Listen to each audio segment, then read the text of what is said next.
Welcome to the Obesity Medicine Podcast with your host, Dr. Rentea, board certified in internal medicine and obesity medicine.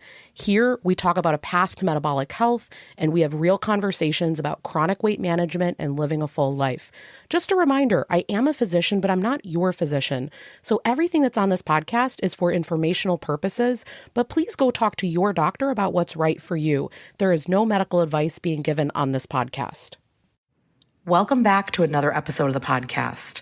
How are you all feeling today? It's another Monday. I have to say I am on the tail end right now of 2 conferences in September, which we will not do this again. In one way, it's absolutely amazing going to these things. I find it incredibly hard having a less than 2-week turnaround between these things. The reason being the rest of your weeks really get compressed. And so I'm going to think through my next year differently, but I've had such a great time connecting with, I've actually gotten to meet a coaching client that I had a long time ago where we've kept in touch. And it's incredibly powerful to get to meet with people that you really respect, that you just like who they are, and you get to spend some time with them. You get to eat a dinner. You get to connect with people. There's this term that my coach uses, and it's called collisions. When you're in person, the quality can often be different. So I find that it's incredibly difficult to get to these conferences, whether it be that you're having to pay for airfare or physically taking the time off of work, just all the logistics involved. But the quality of being there a few days and being in the presence of people, and even if it's a 1-hour conversation, I want to give you an example. 2 weeks ago, I was at the Ali Nowitzki conference. This was in the Berkshires. I never know, is it Berkshires or Berkshires? Maybe neither. Who knows? But anyway, so it was about a 1-hour car ride from where the airport was to where the resort was. And so we get picked up, and it's me and one other person from this program because we had come a day early and people were coming at different times. And I had the best conversation ever with her. Lisa, if you're listening, I absolutely, she knows I'm such a fan of her. And she's a psychiatrist. It was the best conversation ever on so many levels.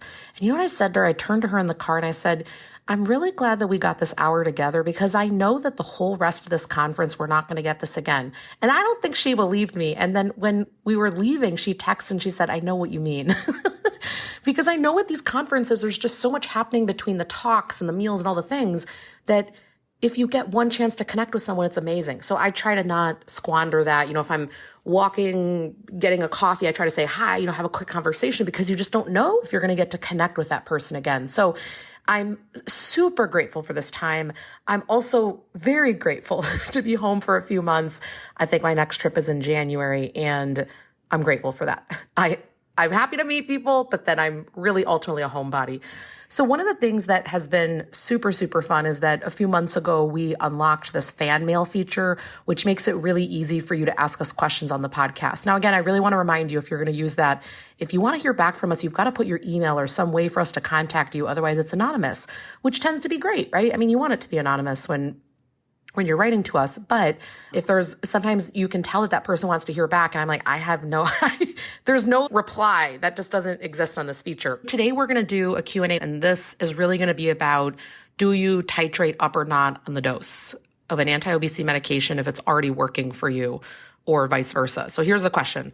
I'm on day 14 of Zepbound, down 5.8 pounds and 1-inch waist circumference. No side effects.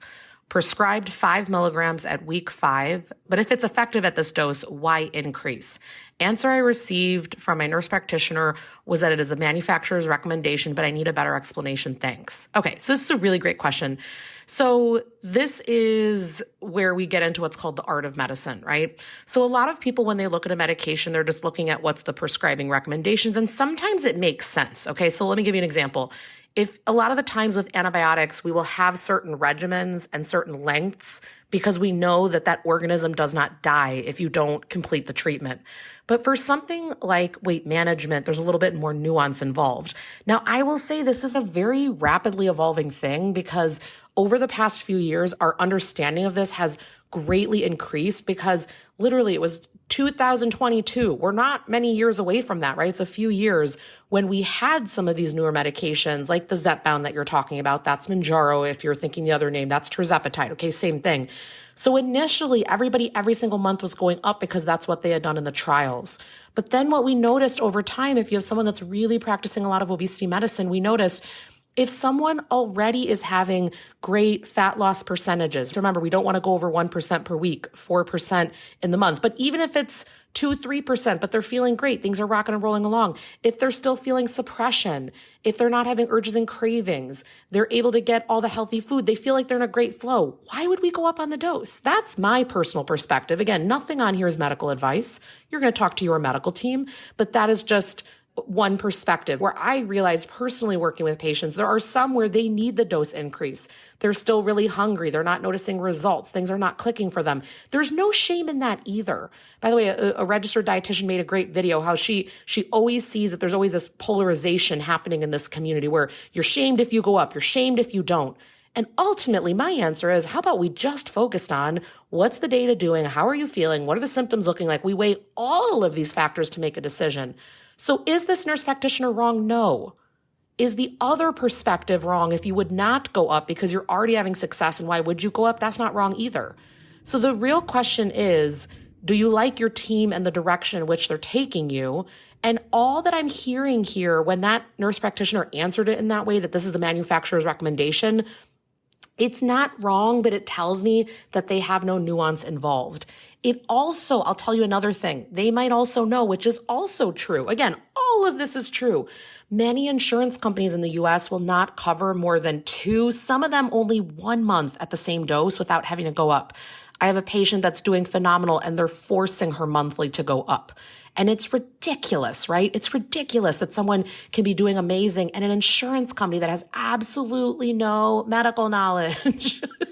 And they'll say, we're using this study.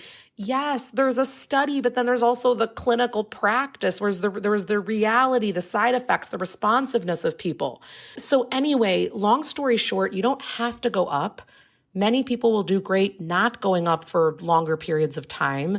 But that was how the studies were done. A lot of insurance companies force it. A lot of people that are not as skilled in writing these medications because they're just not doing it as often. I mean, it's so interesting. Some of these things I think to myself, oh my gosh, this is so obvious. But no, that's all I do all day long, right? I'm also used to the having to fight insurance. And a lot of clinics, they don't enjoy that. In fact, what's on my list for later today, it's call an insurance company that hasn't been answering us in the past week. And this is a continuation medication. This is not something we can sit around for 30 days in the beginning of writing a medication to figure out if they'll cover it or not. So all of this to say, to answer this, sounds like you've been doing amazing. I would almost be curious the feedback here, that when you were doing that great with going up, if you suddenly then were too suppressed. And because sometimes what I actually see is that it backfires. If you're doing really great and you go up too much, you actually start under eating. You actually start not losing as much. It's like there's this fine line between being in a calorie deficit and getting the food that you need versus being so suppressed, you don't even want to get the fiber in anymore, meaning the vegetables, the fruits, the nuts and seeds, the things that will support you. You don't even want to get them in anymore. You can hardly handle a cracker or two. That's not the answer. It's not the answer long-term here. And so I hope that this answered your question. Keep these questions coming. Know that I wish I could get back to all of you. I can't. Some of you, if you put an email, some of you have had such, if there's a podcast that we can point you to, my team will point that out. And you're grateful to know, oh, you've already covered this. We can get that to you. The one caveat I want to say is that some of you are writing in questions that are so long and detailed. Honestly, that's a consult. So I do have an option if that's something you're interested in where you're not my patient, but we talk about, for example, some of you have had questions about carbohydrate intake, things like that.